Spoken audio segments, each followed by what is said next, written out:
सभी को जय मसीह की हमारे प्रभु यीशु मसीह के नाम से। आज बहुत से लोग इस नए वर्ष में प्रवेश नहीं कर सके, लेकिन परमेश्वर का अनुग्रह है कि हम लोग इस वर्ष हम प्रवेश कर चुके। और ये परमेश्वर का ही अनुग्रह है कि हम इस नए वर्ष में प्रवेश कर चुके। और आज हम एक वचन से सीखेंगे, दूसरा कुरिन्थी 5:17 में, इसलिए यदि कोई मसीह में है तो वह नई सृष्टि है, पुरानी बातें बीत गई, देखो सब बातें नई हो गई। हम यहाँ पर एक चीज़ देखें, यहाँ पर तो कहते हैं कि यदि कोई मसीह में है तो वह नई सृष्टि है। हम जब मसीह पर विश्वास करते हैं, हम उस पर ईमान लाते हैं, तो हम एक क्या है, नई सृष्टि बन जाते हैं। जब हम मसीह पर विश्वास करते हैं और कहते हैं पुरानी बातें बीत गई, देखो सब बातें नई हो गई है।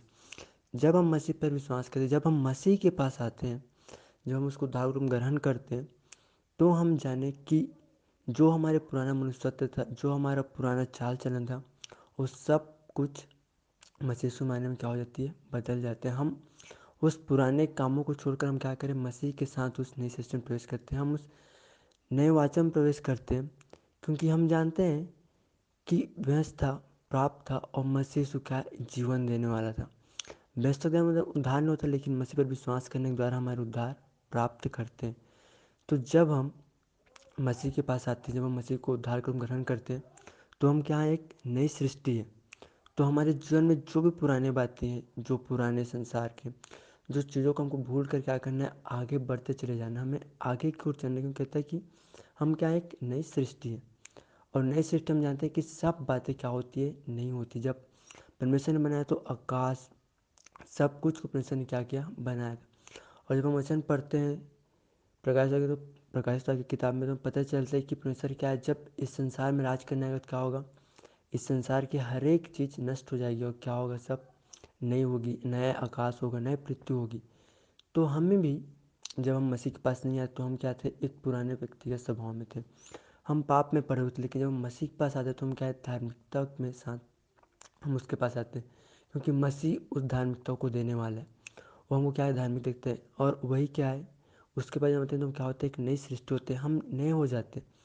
इसलिए कहते हैं पुराने बातें बीत गई। जो हम पुराने समय जो पाप कर लिए, हम उन बातों को भूल क्या करें, आगे बढ़ते चले जा सके, और हम क्या करें, उस चीज़ों पर हम बढ़ चले जाएँ। क्योंकि कहता है कि सब बातें नई हो गई है, हम उन बातों को भूल जाएँ। क्योंकि हमारे जो पाप होते, जो पुराने जो के जो पाप है, उसको हम भूल कर क्या करें, हम उसको आगे बढ़े और हम परमेश्वर के साथ चले जाएँ। क्योंकि आज हम जब हम इस नए वर्ष में जब प्रवेश कर चुके हैं 2021 में, तो हम 2020 में जानते कि बहुत से ऐसी घटनाएं हुई, बहुत से लोग मारे गए और महामारी आई, आज भी है। लेकिन हम जाने कि उस समय में भी, उस परिस्थिति में परमेश्वर हमको क्या करता है, बचाता है। और इसलिए हम जब पढ़ते हैं यिर्मयाह की किताब 19:11 में, तो वहाँ पर कहता है, क्योंकि यहोवा की यह वाणी है। यहाँ पर क्या कहते हैं, यहोवा की मतलब परमेश्वर यहाँ पर कह रहा है कि जो कल्पना मैं तुम्हारे विषय में करता हूँ, उन्हें मैं जानता हूँ। वो हानि की नहीं वरन कुशल ही की है, और अंत में तुम्हारी आशा पूरी करूँगा।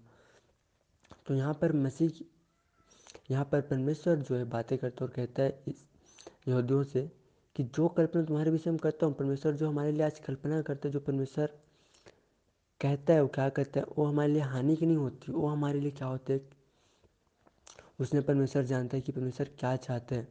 वो कहता है वो हानि की नहीं वरन कुशल ही की है, और अंत में तुम्हारी आशा पूरी करूँगा। तो जब हम इस मनुष्यत्व में, जब हम इस शरीर में, हमारे पास बहुत सी चीज़ आ सकती है, बहुत सी हमारे जीवन में तकलीफ आ सकती है, दुख आ सकती है। तो हम जाने कि जब हम मसीह के पास आते तो क्या करते हैं, हमें एक अनंत जीवन के लिए बुलाया। हम उसके पास आते हैं क्यों, क्योंकि वो अनंत जीवन देने वाला है, वो उद्धार करता परमेश्वर है। और हम जो हम कहते हैं बहुत बार कि हमारे जीवन में बहुत सी तकलीफ है, बहुत सी दुख आती है, तो हम जाने कि परमेश्वर तो हमें जीवन में वो किस लिए आता है कि हम परखे जा सके।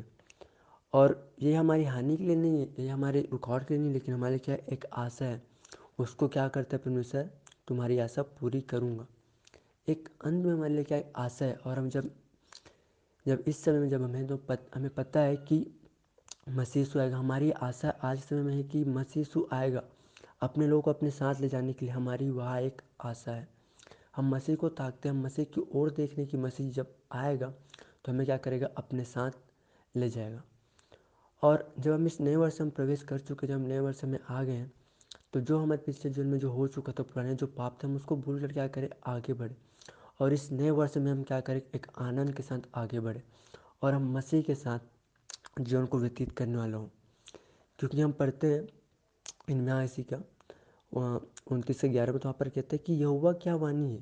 तो जो परमेश्वर हमारे लिए कल्पनाएं करते, जो परमेश्वर हमारे लिए कहता है, वो सब बातों हमारे लिए क्या है, एक आशा है, हमारे लिए एक धन्य आशा है जिसको हम प्राप्त करने के लिए रहे। क्योंकि कहता है और अंत में तुम्हारी आशा पूरी करूँगा। परमेश्वर क्या करता है, अपने लोगों के साथ रहता है। परमेश्वर हमारे लिए जीवन को रखता है। आज इस संसार में बहुत सी तकलीफ हो सकती है, बहुत से दुख हो सकता है, लेकिन परमेश्वर हमको बचाए रखते हैं। और हम जानते हैं इस कोरोना के समय में बहुत से लोगों को परमेश्वर ने क्या किया, महामारी से बचाया। और बहुत से मसीह लोग, और जो आज हमको इस महामारी से बचा के रखा परमेश्वर ने। परमेश्वर अपने लोगों को बचा के रखते हैं, संभाल के रखते हैं, अपने पंखों पे रखता है, ताकि हम क्या हो सके, बचाए जा सके।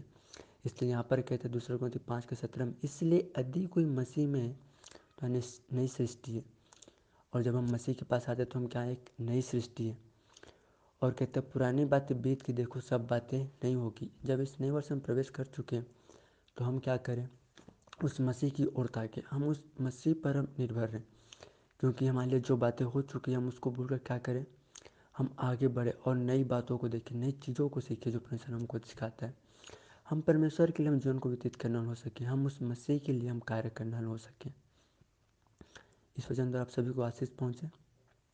आप सभी को हैप्पी न्यू ईयर। आप सबको जय मसीह।